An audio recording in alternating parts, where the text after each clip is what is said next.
لڑکی نے خوفناک چیخ ماری اور ساتھ ہی قاسم دادا کے گرتے گرتے میں نے لڑکی کو دھکا دے کے فرش پر گرا دیا۔ اس سے پہلے کہ دادا کوئی دوسرا قدم اٹھاتا، میں اب فرشتہ ازل کی طرح اس کے سرہانے کھڑا ہی تھا۔ اس کے چہرے پر میرے تابڑتوڑ مکے برس رہے تھے۔ لڑکی جب بھاگنے لگی تو میں نے کہا جہاں ہو وہیں کھڑی رہو، میں نے انتہائی سرد لہجے میں اس سے کہا۔ اس نے مجھے گھر سے اٹھوا لیا تھا۔ اس نے خوف سے کانپتے ہوئے لہجے میں کہا، لیکن تم تو یہاں اس طرح بیٹھی تھی کہ جیسے یہ تمہارا گھر ہو۔ دادا کے یہاں فریاد کرنے کا مطلب ہوتا ہے کہ آدمی اپنی موت طلب کر رہا ہو، اس نے کراہتے ہوئے جواب دیا۔ میں اپنی ایک بہن کا حشر دیکھ چکی ہوں، اچھا ہے کہ آج تم اس کا حشر بھی اپنی آنکھوں سے دیکھو۔ یہ کہہ کر میں نے پھرتی سے اس کی طرف متوجہ ہوا۔ میں شاید پہلے بھی بتا چکا ہوں کہ آج سے 8-10 پہلے کے جس زمانے کی میں بات کر رہا ہوں، اس وقت کسی سیاستدان یا وزیر کے مقبولیت کا اندازہ اس بات سے لگایا جاتا تھا کہ اس نے کتنے گنڈے پالے ہوئے ہیں۔ اس زمانے میں قاسم دادا شہر کے تمام گنڈوں کا بے تاج بادشاہ تھا۔ وہ صرف وزیروں اور سیاستدانوں کے لیے کام کرتا، بظاہر شکل و صورت اور اپنے لباس اور رہن سہن سے کوئی بہت بڑا صنعت کار یا لیڈر لگتا۔ یوں بھی قومی معاملات میں اس کے بیانات اخبارات میں شائع ہوتے رہتے۔ لاہور میں بچے بچے کو معلوم تھا کہ قاسم دادا جو قوم کے غم میں دبلے پتلے ہوئے جا رہے ہیں، دراصل ایک ایسے شفاق قاتل کا نام ہے جس کے پستل کے ضد میں پارلیمان کا ہر ممبر ہے، اور اوپر کے ایک اشارے پر یہی شفاق قاتل دن میں نہ جانے کتنے گھروں کو اس کا سہاگ اجاڑ سکتا ہے۔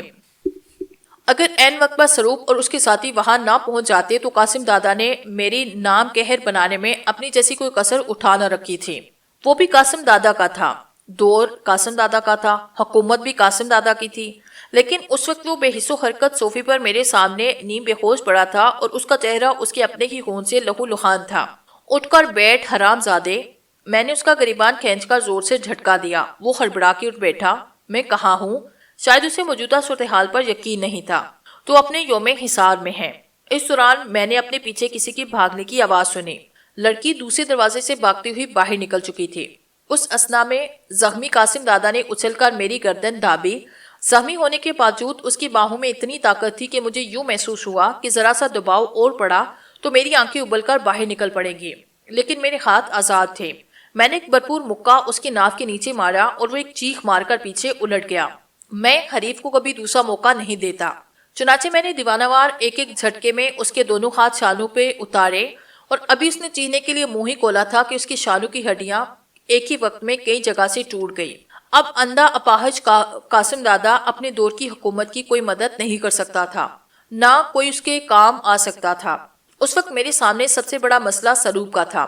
امرناتھ شانتی کو اٹھا کر جس یقین کے ساتھ جہاں واپس لے کر آیا تھا، اس کا مطلب یہ تھا کہ سروپ نے اپنے کسی ٹھکانے پہ چھپا کر رکھا تھا، اور سروپ کا پتہ معلوم کرنے کے لیے امرناتھ سے ملاقات کرنا ضروری تھا۔ میں کوٹھی سے باہر خطرات میں گرا کھڑا تھا۔ معلوم نہیں وہ لڑکی کون تھی اور اس نے اس ہنگامے کی اطلاع کیسے کس انداز میں پہنچائی ہوگی۔ دوسرے شہر بڑے لوگ قاسم دادا کے پاس اپنی زیر زمین سرگرمیوں کی خاطر روانہ آتے جاتے تھے۔ کسی بھی وقت اس زمانے کی کوئی بڑا پولیس افسر، علاقے کا کوئی پارلیمانی رکن یا کسی روز گاڑی گیٹ میں داخل ہو سکتی تھی۔ یہ کوٹھی شہر بھر کے گنڈوں کا ویسے بھی ایک اڈا تھی، لیکن مجھے یہ معلوم نہیں تھا کہ یہاں کس سمت جاؤں، کیونکہ سادھو مجھے محل نما کوٹھی میں لے کر گیا تھا۔ اس کا صحیح محل وقوع مجھے معلوم نہ تھا۔